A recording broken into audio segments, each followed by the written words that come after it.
Richard Thornton pointed at the 10-year-old boy. "Open this safe or your black mother is fired. Right now." The maid stepped forward, voice shaking. "Mr. Thornton, please, he's just a child." "Shut your mouth, Lorraine." Thornton didn't look at her. "I don't take orders from the help, especially not from your kind." 50 billionaires watched, 50 phones recording. Thornton swirled his champagne, grinning. $200 million in that safe. Every locksmith in America failed. But sure, let's see what a little black maid's son can do. Laughter. Cold. Cruel. 5 minutes, boy, if you can count that high. The maid's knees buckled. "Sir, I'm begging you." "Beg quieter. You're embarrassing yourself." The boy said nothing. He walked to the safe, placed his small palm on cold steel, and smiled. But how did we get here? Let's rewind. 30 minutes earlier, before the bet, before the humiliation, before everything changed forever. The service hallway smelled like industrial bleach and leftover champagne. Yancey Foster sat on an overturned storage crate, legs dangling 6 inches from the floor, reading a library book on mechanical engineering. The pages were soft from hundreds of hands before his. Dog-eared corners marked chapters on gear ratios and tumbler mechanisms. Coffee stains decorated Chapter 7. He'd renewed this book 4 times. The librarian had stopped asking questions weeks ago. He was 10 years old, small for his age, invisible by design. Through the cracked service door, he could see the gala in full swing. Crystal chandeliers scattered light across Italian marble floors. Women glided past in gowns that cost more than his mother earned in a year. Men laughed too loud, their watches glinting. Timepieces worth more than the apartment building where Yancey slept on a pull-out couch. This was Richard Thornton's world, a world of excess and entitlement. A world where people like Yancey existed only to serve, to clean, to disappear. Yancey had learned to watch without being seen. It was a survival skill. The first rule his mother had taught him: don't draw attention, don't make noise, don't exist louder than necessary. His mother, Lorraine Foster, had worked for Richard Thornton for 12 years, since before Yancey was born. She'd scrubbed his marble floors on her hands and knees, pressed his Egyptian cotton shirts until they were crisp as paper, organized his closets by color, by season, by designer, smiled through every insult because that's what survival looked like when you had a child to feed and rent to pay. Lorraine was 45 years old. Her hands were rough from chemicals and labor. Her back ached from years of bending, lifting, scrubbing. But her eyes still held something fierce, something she hid from employers but showed to her son when they were alone. Tonight, she couldn't find childcare. The regular sitter had canceled. The backup was sick. So Yancey sat in the hallway with his library book, making himself as small and quiet as possible. The penthouse was a monument to ego. Original Picassos hung on walls that could have housed 10 families. A Fabergé egg sat under glass, worth more than Yancey's entire neighborhood. Awards and trophies crowded every surface.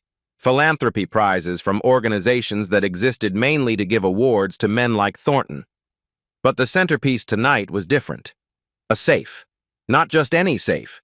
A 1943 Luftwaffe field safe, supposedly recovered from a Nazi officer's bunker in Bavaria, allegedly containing artwork worth $200 million. Thornton had purchased it at auction 6 months ago. He didn't care about the contents. He cared about the story. The mystique, the conversation piece. Professional locksmiths had tried for months to crack it. All failed. Thornton had turned their failure into entertainment. A game, he called it. Crack the safe, keep the contents. $200 million sitting in his living room like a party trick for bored billionaires. Yancey watched the safe through the doorway. His pulse quickened. He recognized it. Not from being here. From research. Months and months of research. YouTube videos explaining lock mechanisms. online forums where enthusiasts traded secrets, a German engineering archive that his teacher, Mrs. Collins, had helped him translate word by painstaking word. He knew this safe's weakness. The 1943 Luftwaffe model had an acoustic vulnerability. The tumblers resonated at specific frequencies when properly aligned. You didn't need to guess the combination. You needed to listen, to feel the vibrations through your fingertips, to hear what the metal was trying to tell you. But knowing wasn't the same as doing. And Yancey had learned, painfully, repeatedly, that boys who looked like him weren't supposed to know things that men like Thornton couldn't figure out. Yancey, his mother's voice, tight with familiar worry. Lorraine appeared in the doorway, uniform crisp, eyes heavy with exhaustion. 45 years of survival carved into the lines of her face. Baby, you need to stay hidden. I mean it. I know, Mama. Don't let anyone see you. Don't talk to anyone. She knelt, straightening his second-hand collar with practiced hands. We need this job. You understand? Yancey wanted to say something, that she deserved better, that no job was worth the way Thornton looked through her like she was furniture, that one day things would be different. But some truths cost too much to speak out loud. I'll be quiet, he said instead. Lorraine kissed his forehead. Her lips were warm. That's my good boy. She disappeared back into the gala, carrying a silver tray of champagne flutes, wearing her smile like armor nobody could see through. Yancey returned to his book, but his eyes kept drifting to the safe. The collision happened fast. A drunk guest, face flushed red, laughing at his own joke, stumbled backward. His elbow caught Yancey's shoulder. His wine glass tipped. Red wine exploded across Yancey's shirt like a wound.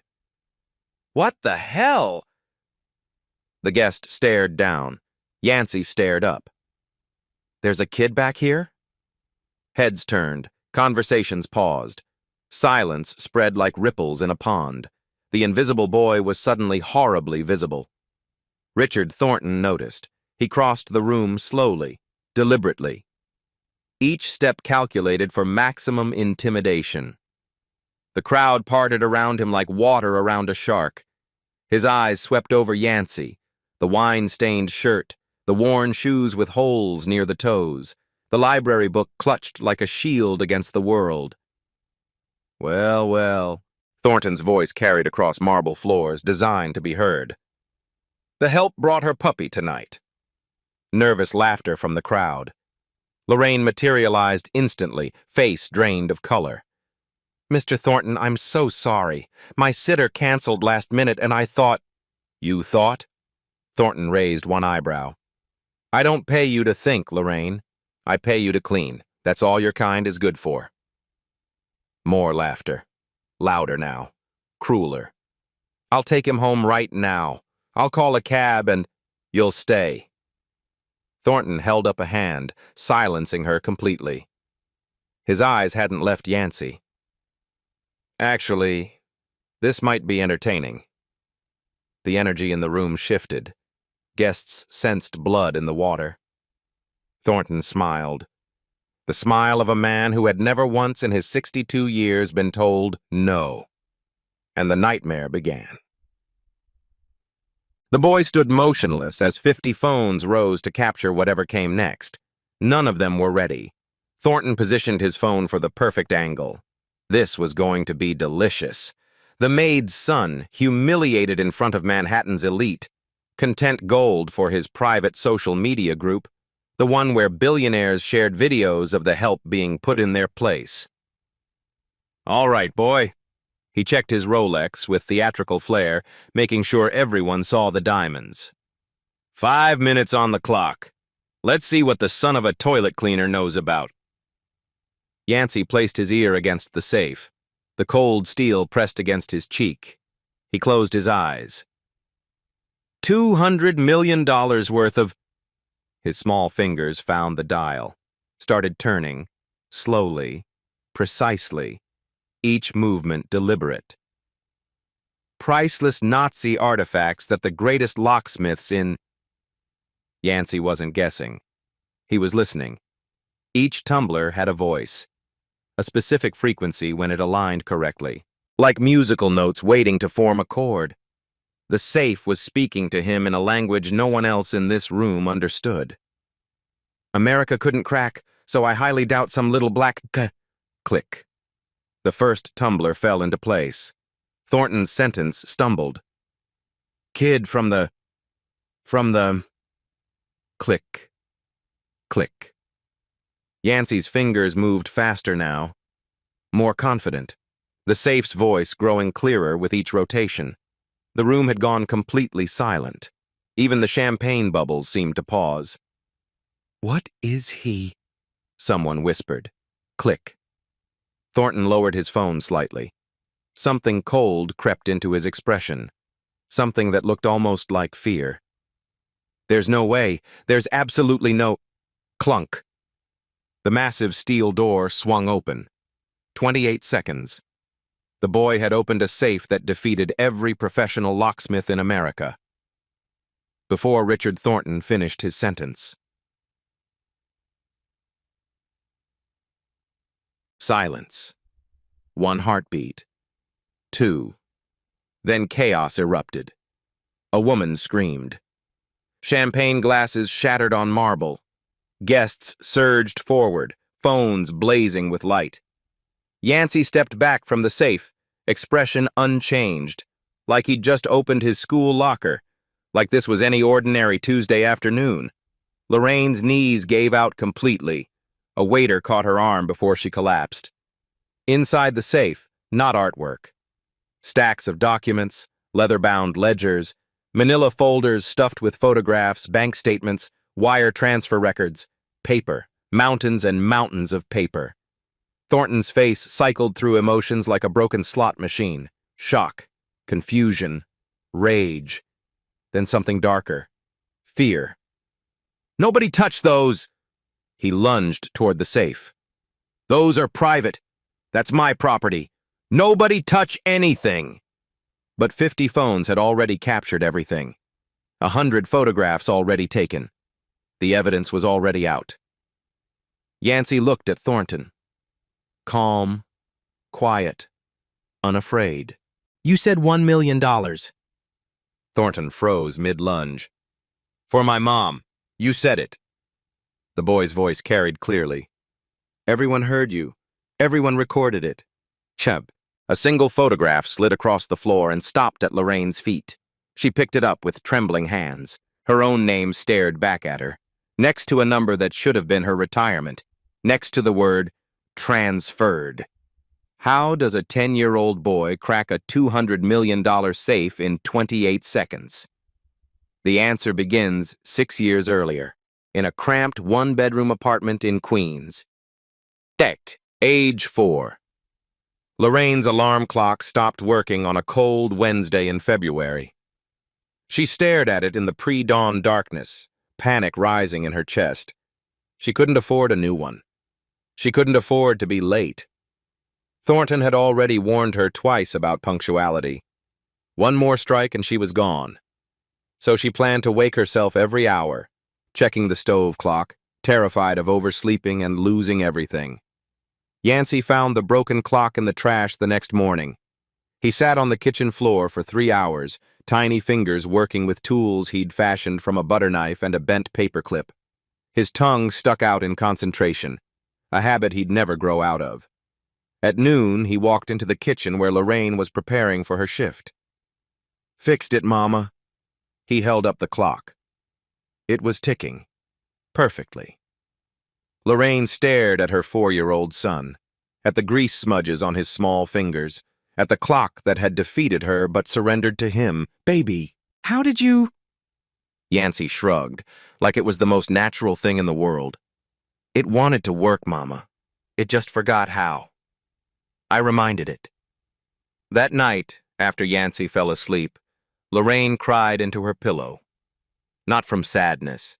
From the terrifying realization that her son was something extraordinary, something she had no idea how to protect in a world that destroyed extraordinary black boys every single day. Age 6.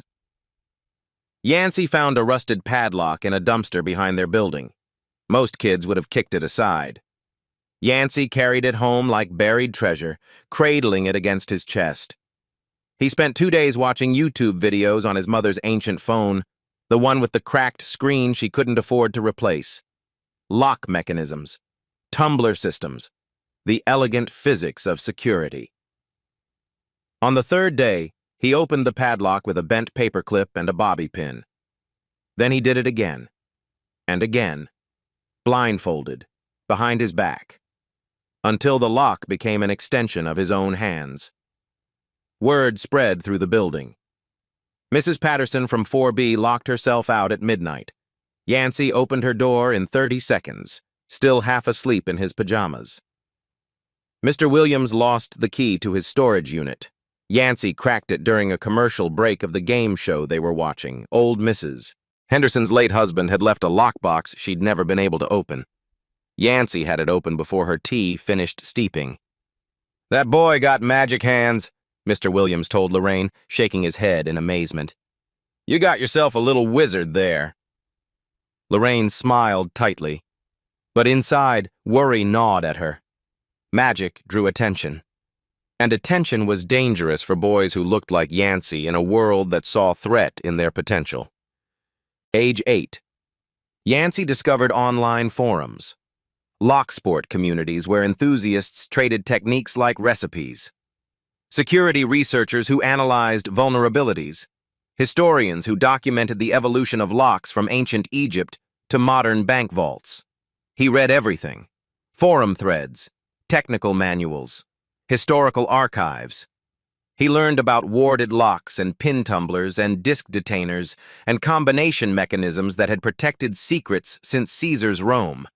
His vocabulary expanded in ways his teachers couldn't explain. Suddenly he was using words like false gate and binding order and acoustic resonance. His teacher noticed. Mrs. Collins was 50 years old, a former mechanical engineer who'd spent 20 years in corporate America before burning out completely. She'd found a second purpose in teaching, in recognizing sparks others missed. She recognized Yancey's spark the first week of 3rd grade. "Yancey, what are you reading during lunch?" "German engineering archives, ma'am.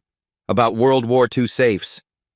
She looked at the 8-year-old boy reading documents that had challenged her in graduate school, reading them for fun, reading them like novels. "Would you like help translating the technical sections?" That question changed everything. Mrs. Collins became his secret mentor. She gave him engineering textbooks from her own collection, journals from university libraries, access to research databases through her old credentials that hadn't been deactivated. She called him "my little locksmith" and meant it as the highest honor she could bestow. "You have a gift, Yancey," she told him once after he'd solved a puzzle that stumped her for an hour. "A rare and beautiful gift. Don't let anyone tell you it's not yours to use." Age 9. Yancey saw the news coverage on a borrowed tablet at the public library. Richard Thornton, Manhattan billionaire, had purchased a legendary Nazi safe at auction. $200 million in supposed contents, reporters breathlessly announced. Every locksmith in America had tried to crack it. All had failed. The camera zoomed in on the safe, a 1943 Luftwaffe field model. Yancey's heart stopped. He knew this safe. He'd studied this exact mechanism for months.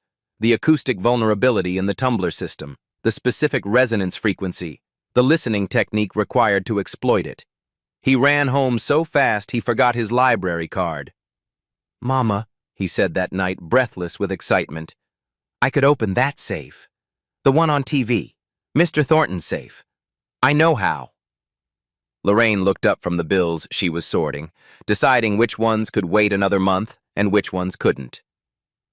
"Baby, that's Mr. Thornton's safe. The man I work for, the man who pays our rent." "I know, but, well, don't go getting any ideas." She ruffled his hair, trying to gentle the rejection. "Focus on school. That safe isn't our business." Yancey nodded, obeyed, said nothing more. But he kept researching, building his knowledge, refining his technique, waiting for a moment that might never come. Bad. Age 10. 3 months before the gala. Mrs. Collins helped him find the original blueprints. A German engineering archive, digitized by a university in Munich and buried in academic databases. Complete schematics for the 1943 Luftwaffe field safe, including manufacturing specifications and design vulnerabilities. Yancey studied them like sacred texts. He practiced on similar mechanisms. Old safes from pawn shops purchased with birthday money.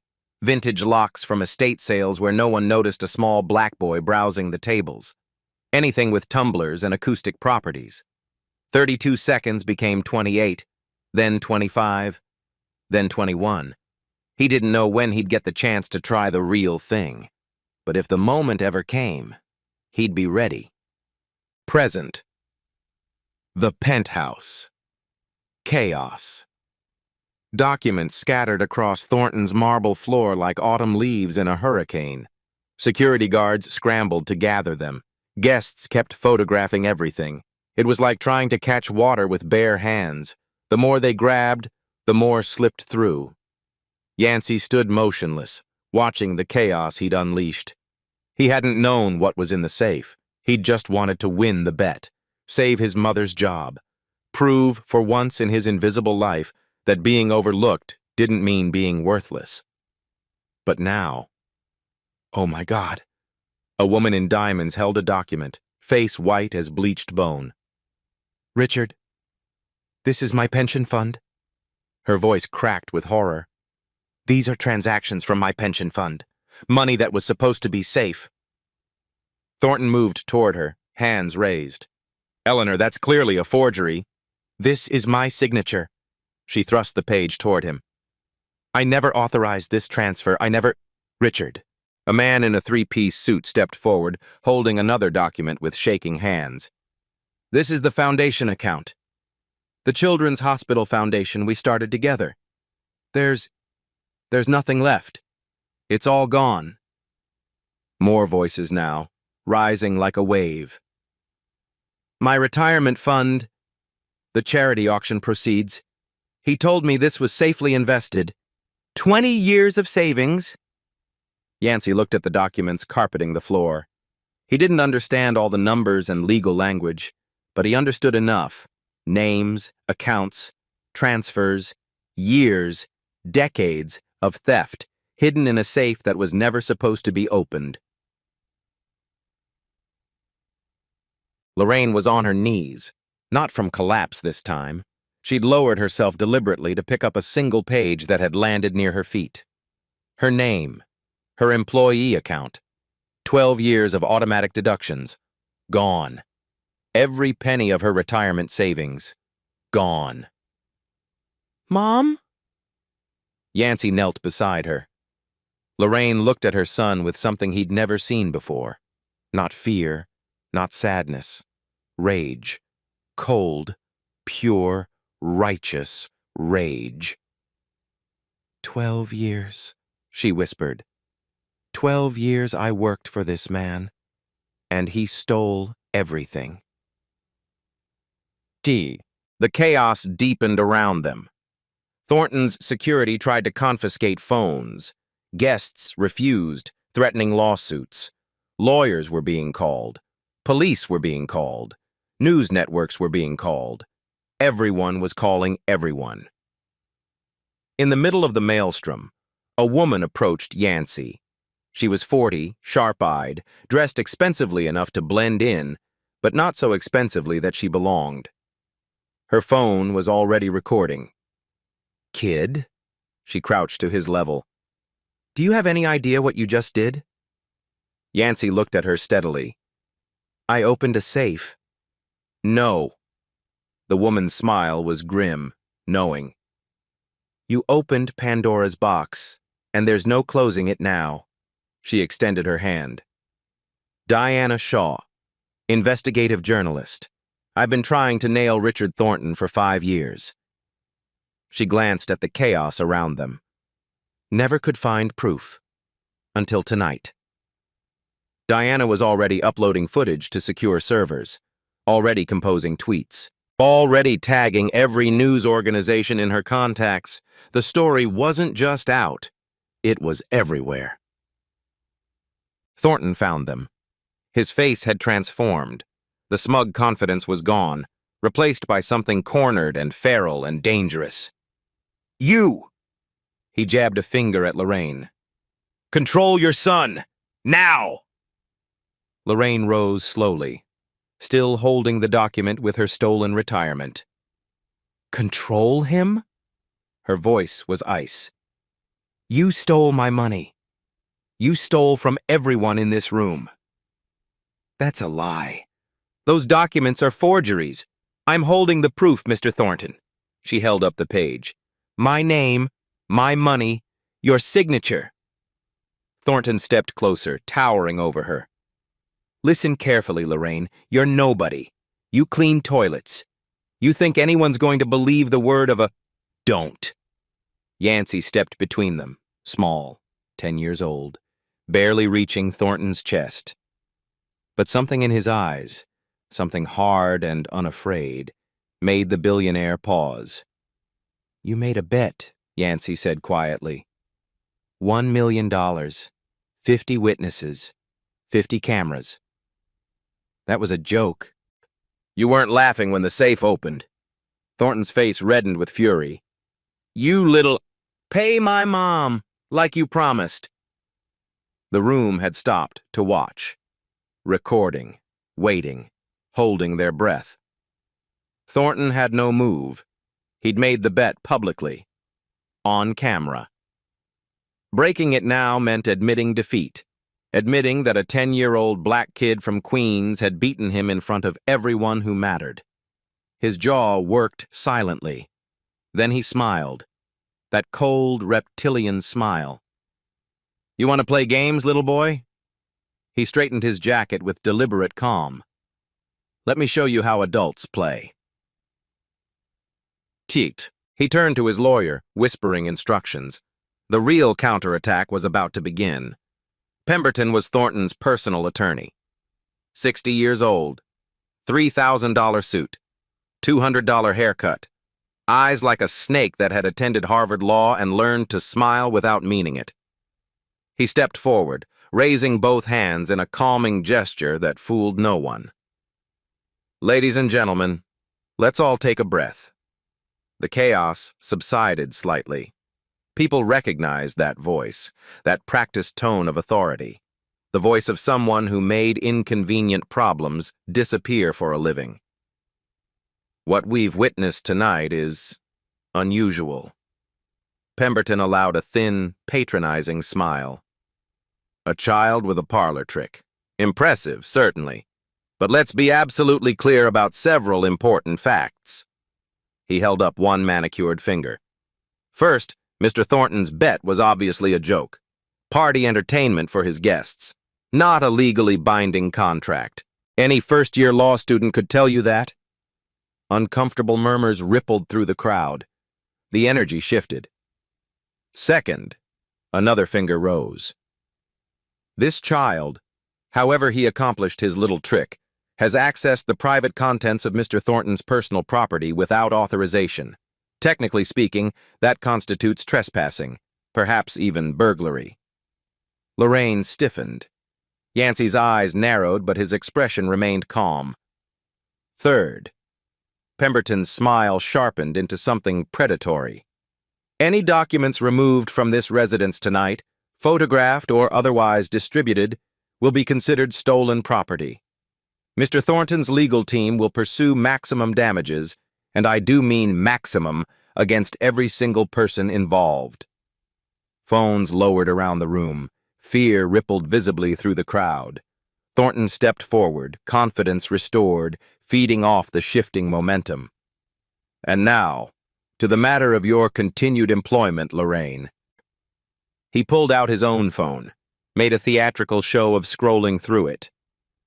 "Interesting thing about your work visa. Seems there's a technicality.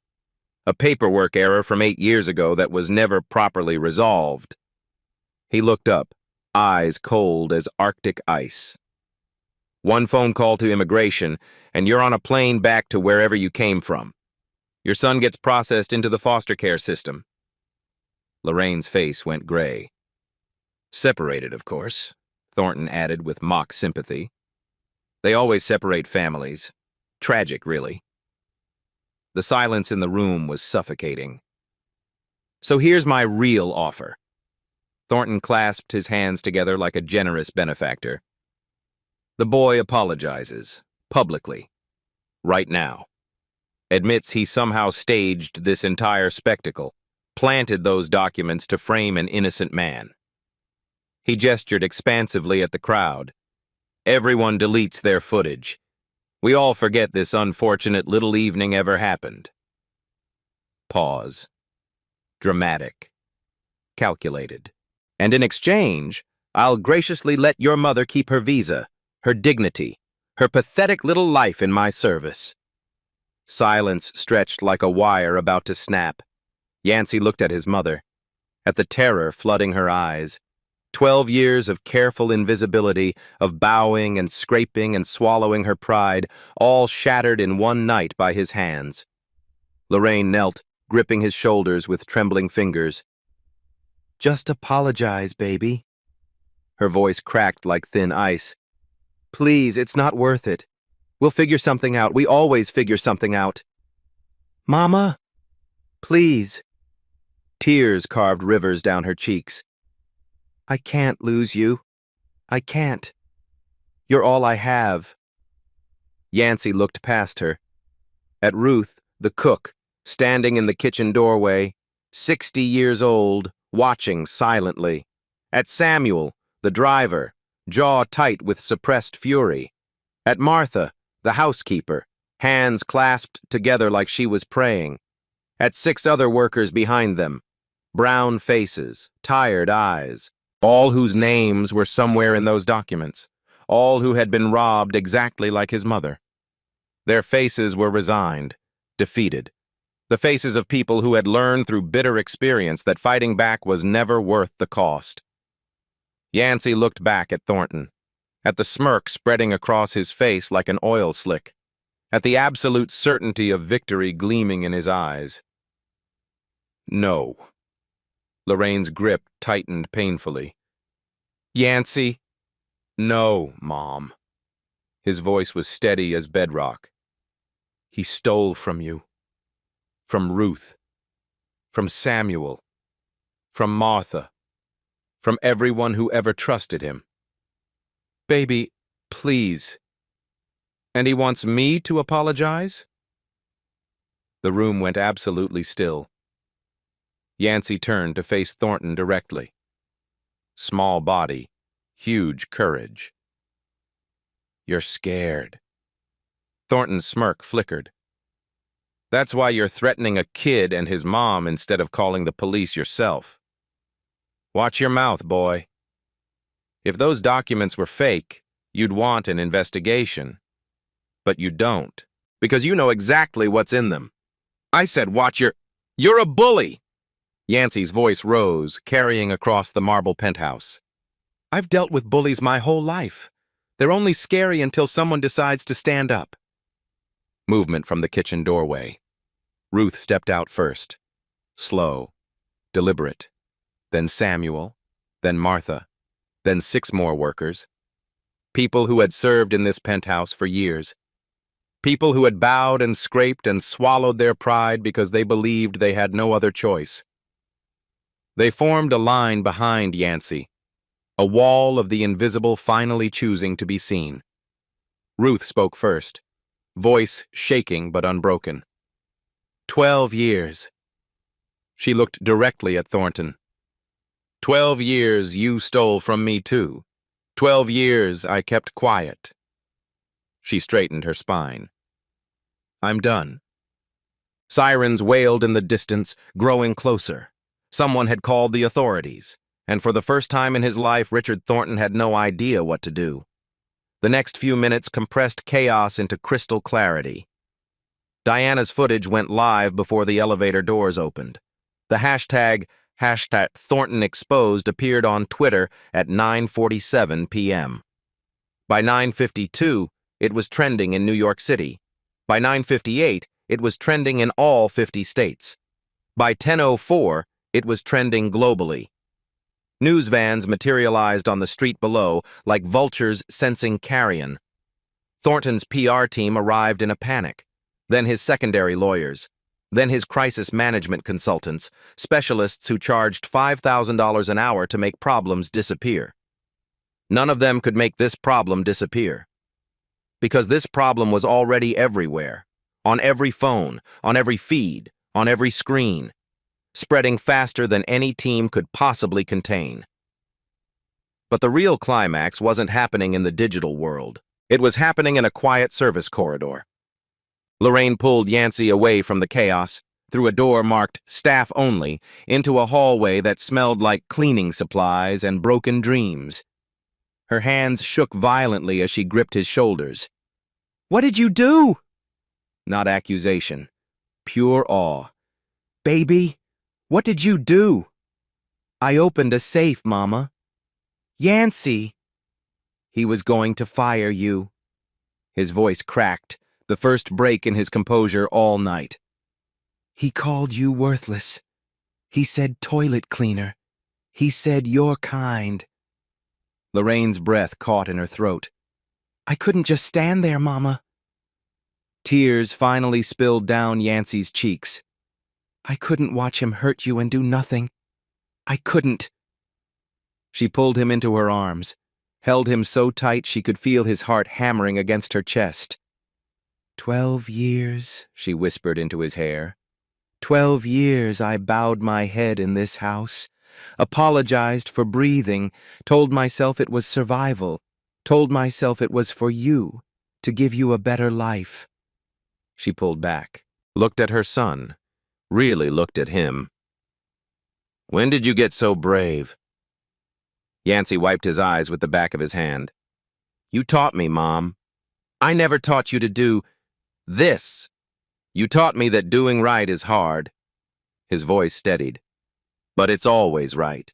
You said it every single day, when you thought I wasn't listening." Lorraine laughed through her tears. A wet, broken, beautiful sound. "I said that?" "Every day, Mama. Every single day." She hugged him again, tighter than before. Then something shifted, in her spine, in her shoulders, in the very core of who she was. She straightened, stood tall. "Come on, baby." She took his hand firmly. "We're not done yet." They walked back into the main room together. Mother and son, hand in hand. Lorraine didn't look at the chaos, didn't look at the cameras or the lawyers or the panicking PR team. She looked at Richard Thornton, and she began to speak. "My name is Lorraine Foster." Her voice carried, clear and strong. Conversations stopped mid-sentence. "I have cleaned this man's toilets for 12 years. Diana's camera swung toward her. Other phones followed like flowers turning toward the sun. "I have smiled when he insulted me, apologized when he humiliated me in front of guests, said, 'Yes, sir,' and 'Thank you, sir,' when he treated me like I was less than human." She stepped forward. Thornton actually stepped back.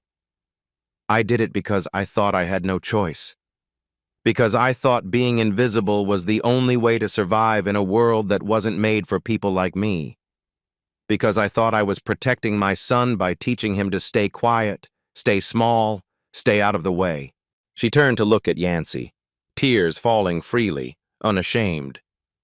"But my son just showed me something I'd forgotten." The room was silent. Completely, utterly silent. "He's 10 years old." Her voice broke and reformed, stronger. 10. And he's braver than I've been in 45 years of living. She faced Thornton again, eye to eye with the man who had owned her labor for 12 years.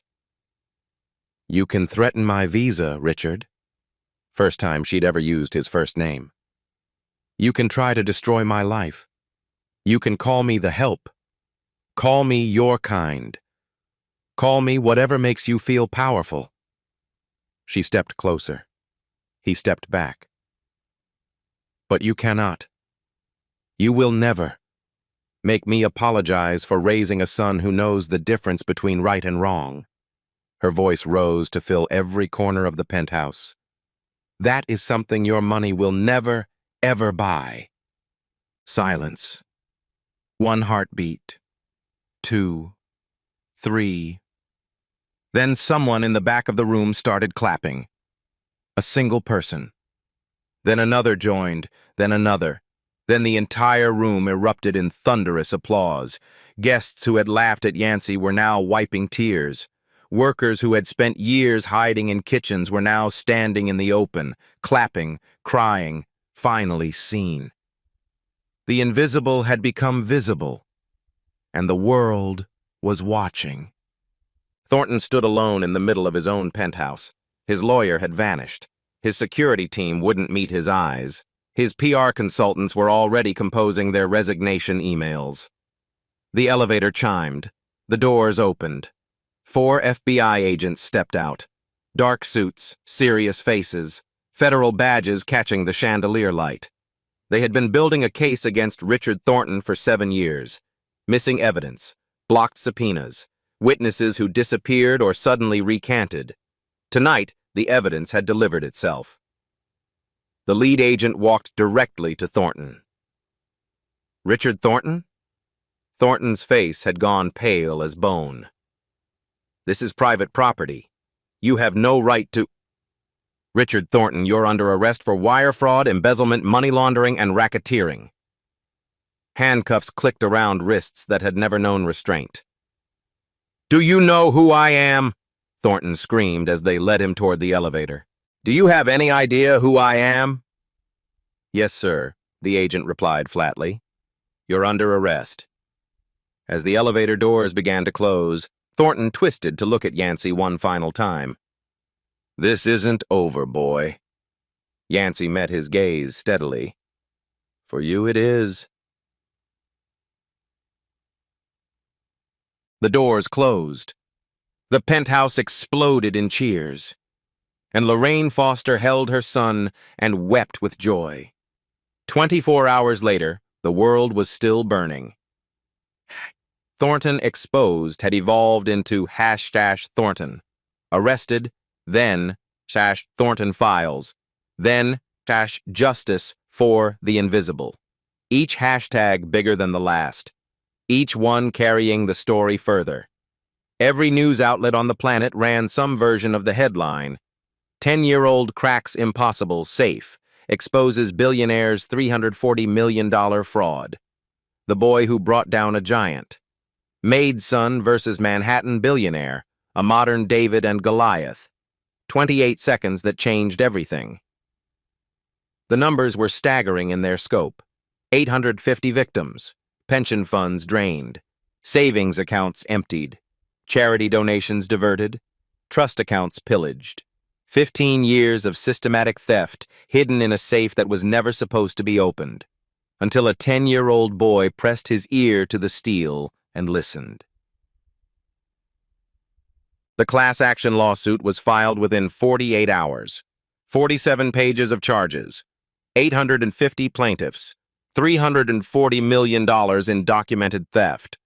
Thornton's assets were frozen by federal order, his bank accounts seized, his properties padlocked, his art collection inventoried for eventual auction. Victims would be compensated from the wreckage of his empire. Every last penny accounted for. Ruth received the call on a Wednesday afternoon. She was sitting in Lorraine's tiny kitchen, drinking coffee from a chipped mug, when her phone rang. Mrs. Washington? This is the Federal Victims Compensation Fund. I'm calling to inform you that your pension will be fully restored, plus interest, plus damages. Ruth hung up the phone, sat very still for a long moment, then put her head down on the kitchen table and wept. Lorraine held her hand through all of it, said nothing, just held on. Some moments don't need words. Yancey became famous entirely against his will. Every news outlet in the country wanted an interview. Book deals arrived daily, six-figure advances for a story he didn't want to tell. Movie producers called with offers that made Lorraine's head spin. A reality TV network pitched a show called Little Locksmith that made Yancey physically cringe. He turned everything down. Through Mrs. Collins, he released a single written statement. "I'm just a kid who likes puzzles. I didn't do this to be famous. I did it because Mr. Thornton bet my mom's job, and that wasn't fair. My mom always taught me to stand up when something isn't fair. That's it. That's the whole story. Can I please just go back to school now?" The internet fell completely in love. Hashtag Yancey Foster trended for 6 days straight. Fan art appeared, tribute videos, a song by an indie artist that got 10 million streams. Yancey just wanted to finish his library book. Thornton's fall was absolute and total. Denied bail, the judge cited extreme flight risk and extensive overseas assets. Board of directors removed him unanimously from his own company. Liability too severe. Wife of 12 years filed for divorce within the week. Self-preservation. 3 business partners resigned quietly. 2 more were placed under investigation. 1 turned state's witness in exchange for immunity, providing testimony that guaranteed Thornton would die in prison. The safe that was supposed to showcase his power had become the instrument of his complete destruction. Lorraine's story spread even further than her son's. Immigration lawyers flooded her inbox with pro bono offers. Media outlets requested interviews.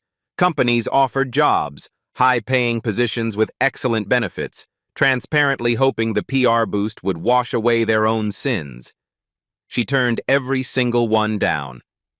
"I'm done working for people who only see my value when it benefits them," she told one persistent reporter. "I spent 12 years being invisible. Now I want to help others be seen." She announced the creation of a support network for domestic workers, a hotline for reporting wage theft, a legal fund for immigration issues, an advocacy organization for the invisible workforce that kept America running, funded by a portion of the class action settlement she was owed. 1 week after the gala, a letter arrived at their apartment. No return address. Inside, a check for $1 million. Signed by Richard Thornton. Dated the night of the gala. Time-stamped before his arrest. He had written it after all. He just never planned to actually give it. Lorraine stared at the check for a very long time. Then she endorsed it over to the Victims' Compensation Fund. Every single penny. "You could have kept it," Yancey said. "He owed you that money." Lorraine smiled softly. "He did, but I don't need his money to know what I'm worth." She kissed her son's forehead. "You taught me that." 3 months later, life had transformed completely, and somehow, in the ways that mattered most, stayed exactly the same. Lorraine.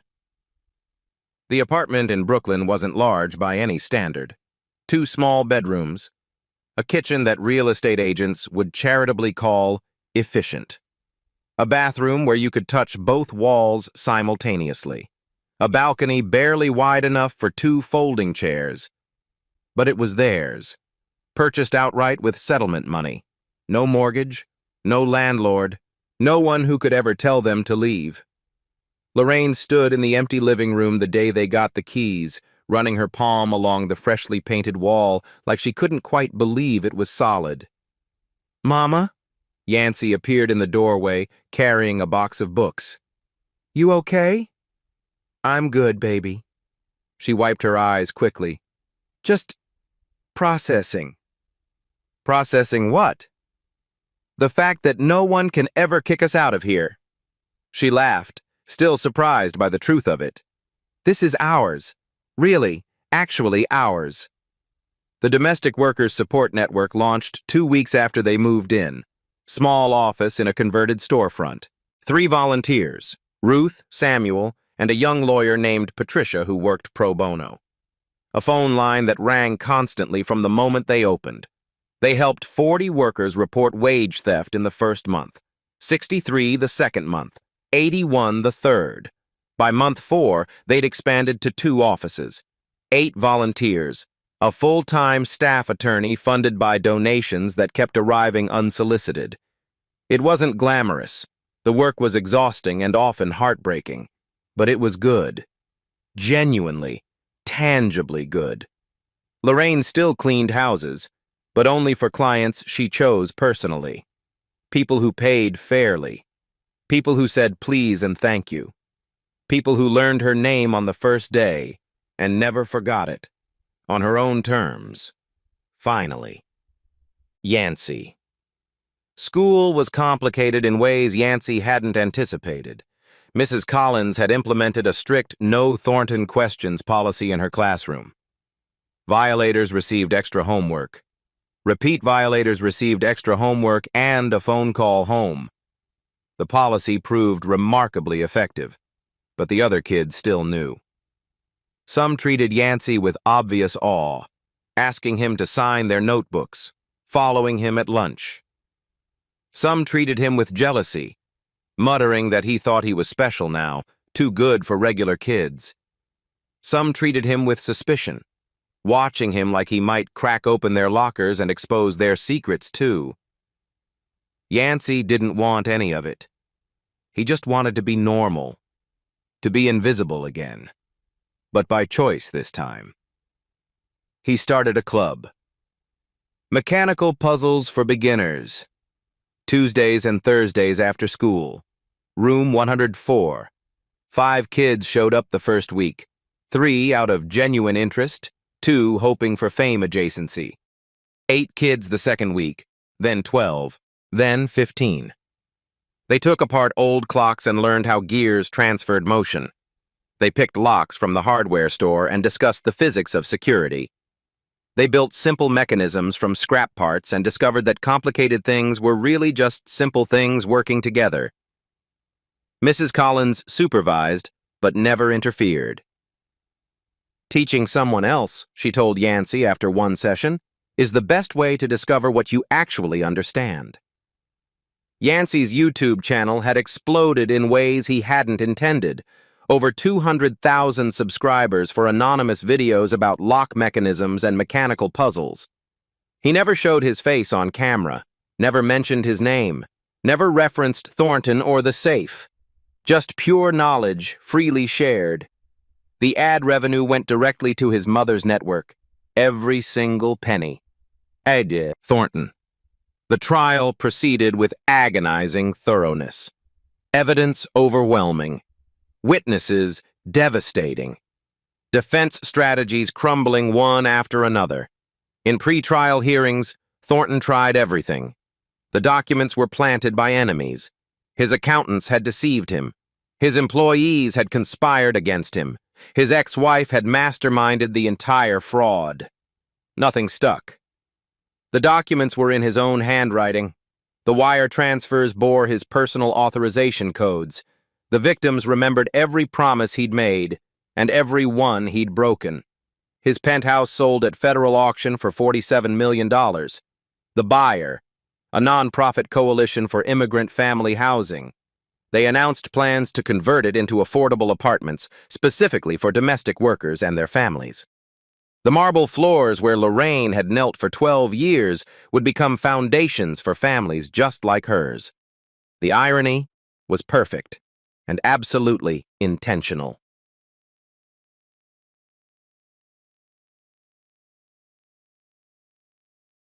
The workers. Ruth retired 3 weeks after the settlement checks arrived. Full pension restored, plus back interest, plus damages, plus a formal apology from the federal prosecutor that she framed and hung above her kitchen table. She visited Lorraine every Sunday morning for coffee. They sat on the tiny Brooklyn balcony, watching the city wake up below them, talking about everything and nothing. "Never thought I'd see the day," Ruth said one morning. "What day?" "The day I could stop being scared." She sipped her coffee. "Didn't think that day existed for people like us." Samuel opened a driving school in Queens. Second Chance Motors, specializing in teaching other immigrants to navigate American roads, American laws, American systems. Above his desk hung a framed photograph, Thornton's penthouse, the day it was converted into affordable housing. Samuel had personally driven the first family to their new home. Martha went back to school at 58 years old. Nursing program. Night classes after her day shifts. Homework at kitchen tables until midnight. Her first exam, A+. Turns out, she told Lorraine over the phone, laughing, 40 years of cleaning up after rich people teaches you a lot about anatomy and hygiene. The evening. 3 months after the gala, Lorraine and Yancey sat on their balcony. City lights glittered below like earthbound stars. The real stars were invisible above. Too much light pollution to see. But they could see the moon. That was enough. Lorraine broke the comfortable silence. Yancey, I need to tell you something I should have said weeks ago. He looked up from the puzzle in his hands, a miniature safe mechanism he'd built entirely from scrap metal. All those years at Thornton's house. She stared at her hands, at the calluses that would never fully fade. I told myself I was being strong, surviving, protecting you. You were, Mama. No. She shook her head slowly. I was scared. So scared of losing everything that I forgot I deserved anything. Silence. Comfortable. Safe. You taught me something that night, baby. I just opened a safe. You taught me to stand up straight. She looked at him, eyes glistening. A 10-year-old boy reminded his mother how to stand up straight. I learned it from watching you. Yancey's voice was quiet. Every day for 10 years. You just forgot you were teaching me. Lorraine pulled him into a hug that said everything words couldn't. Later that night, Yancey gave her a small box. Inside, a handmade charm bracelet, delicate silver chain. Each charm was a tiny lock, crafted from scrap metal, polished until they gleamed like jewels. What's this? Lorraine's voice was thick with emotion. Every lock I ever opened before the safe. All the ones nobody saw. She counted them. 15 tiny locks. Each one taught me something, Mama. And every single time I practiced, I thought about you. About me? How you taught me patience. How you taught me to look closer. How you taught me to never, ever give up. Lorraine put the bracelet on with trembling fingers. It's beautiful. It's you, Sad. Mom? Yes, baby? I think I want to be an engineer someday. Build things, not just open them. Lorraine smiled. The first truly full smile in longer than she could remember. Then that's exactly what you'll do. 1 year later. The verdict. Richard Thornton stood in a federal courtroom as the verdict was read. Guilty. All counts. Wire fraud, embezzlement, money laundering, racketeering, conspiracy to commit fraud, tax evasion, witness tampering, 28 years in federal prison, the exact same number of seconds it had taken a 10-year-old boy to destroy his empire. The cameras captured his face as marshals led him away in handcuffs, hollow, defeated, gray, the face of a man who had finally discovered, too late, that he wasn't untouchable after all. The headline wrote itself across every screen in America, from penthouse to prison, the fall of Richard Thornton. The safe. The Luftwaffe safe was donated to the Smithsonian Institution. It sat in a climate-controlled display case in the American History Wing, accompanied by a new brass plaque. Opened by Yancey Foster, age 10, Washington, D.C., New York City. Some locks are broken by skill, others are broken by courage, the strongest are broken by both. School groups visited every single day. Children pressed their ears against the display glass, pretending they could hear the tumblers through the barrier. Teachers told the story. The Maid's son, the impossible safe. 28 seconds that changed everything. Some stories become legends. This one had the advantage of being true. The workers. Ruth's granddaughter graduated from middle school with highest honors. Her valedictorian speech mentioned, "The boy who taught my grandmother that it's never too late to speak up and never too early to stand tall." Ruth cried in the front row. Didn't try to hide it. Samuel's driving school expanded to 3 locations across Queens and Brooklyn, 12 instructors, over 500 graduates who now had licenses, jobs, independence. Above his desk hung that same photograph, Thornton's penthouse on the day it became affordable housing. Samuel had driven 12 families to their new homes personally. He kept count. Martha finished her nursing degree, top 5% of her class, age 59. Her first shift in the hospital, a wealthy patient treated her dismissively, wouldn't look at her, snapped his fingers for attention. Martha set down his chart and looked at him calmly. "Sir, I spent 40 years cleaning up after people like you. I learned patience. I also learned that I don't have to tolerate disrespect anymore." She picked up the chart again. "Now, would you like to start over?" He would. The network. Lorraine's organization, Voices for the Invisible, expanded to 3 cities in its first year. Over 500 workers helped. Wage theft recovered. Visas protected. Dignity restored. She wasn't famous in any conventional sense. No magazine covers, no television interviews, no speaking tours. She was just effective. Relentlessly, quietly effective. That was more than enough. Mrs. Collins. She retired at the end of the school year. At her farewell party, surrounded by 30 years of former students, she told the story of the little locksmith one final time. "I've taught hundreds of children," she said, holding a glass of sparkling cider. "But only a few taught me something." She looked at Yancey in the crowd. The best teaching isn't giving answers. It's showing students they're allowed to ask questions, and then getting out of their way. She didn't cry. She beamed. Yancey, 11 years old now, taller, voice slightly deeper, same quiet intensity in his eyes. He stood at the regional science fair, presenting his project, a security system designed to protect domestic workers, an app that documented work conditions, hours, pay, and treatment. If employers violated agreements, evidence was automatically encrypted and saved to secure cloud storage. Simple, elegant, practical. He didn't win first place. An elaborate volcano with real smoke effects took that prize. But a woman in a business suit approached him afterward. "Mr. Foster?" She handed him a business card. MIT Engineering Outreach Program. "We've been following your YouTube channel for months. Your understanding of mechanical systems is remarkable for any age. When you're ready for college, we'd very much like to have a conversation." Yancey took the card, examined it politely, not impressed by prestige, simply curious about possibilities. "Thank you, but I'm only 11. I've got time." The woman smiled.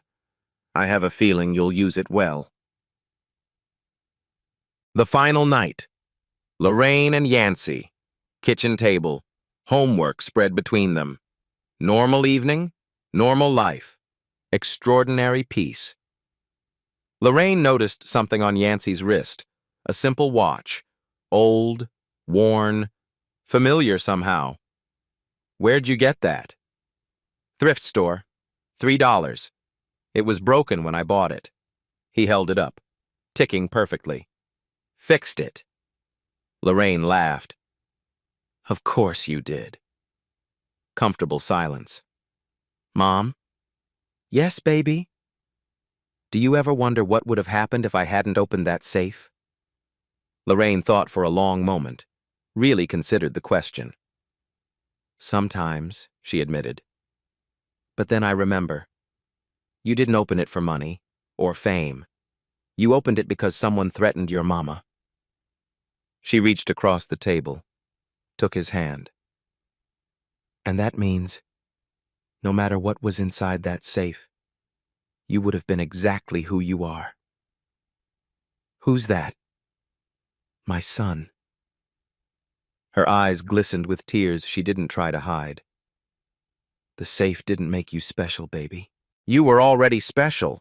The safe just let everyone else finally see it. Yancey smiled, rare, real, true. Richard Thornton believed power meant owning what others couldn't touch. He spent decades collecting money, secrets, silence, fear. He never understood the truth. The most valuable things aren't locked in safes. They're in the patience of a mother who shows up every single day. In library books read until the pages fall apart. In small hands that learned to listen, then learned to act. $200 million couldn't buy Richard Thornton respect. 28 seconds and one small voice cost him everything. Because some doors aren't opened by those who hold the keys. They're opened by those who were never supposed to try. And sometimes, the smallest hands open the biggest doors. Yancey's hand, small, capable, steady, reaching to turn off the kitchen light. In the last moment before darkness, Lorraine's charm bracelet catches a final ray of light. 15 tiny locks, gleaming. Chapter. What would you do if someone threatened everything you loved?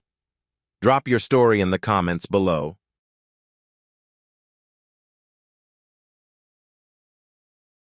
One story can wake up a crowd. One moment of clarity can crack years of silence. At Beat Stories, we find those moments, and we share them loud and clear. If this made you think, hit subscribe. This is just the beginning.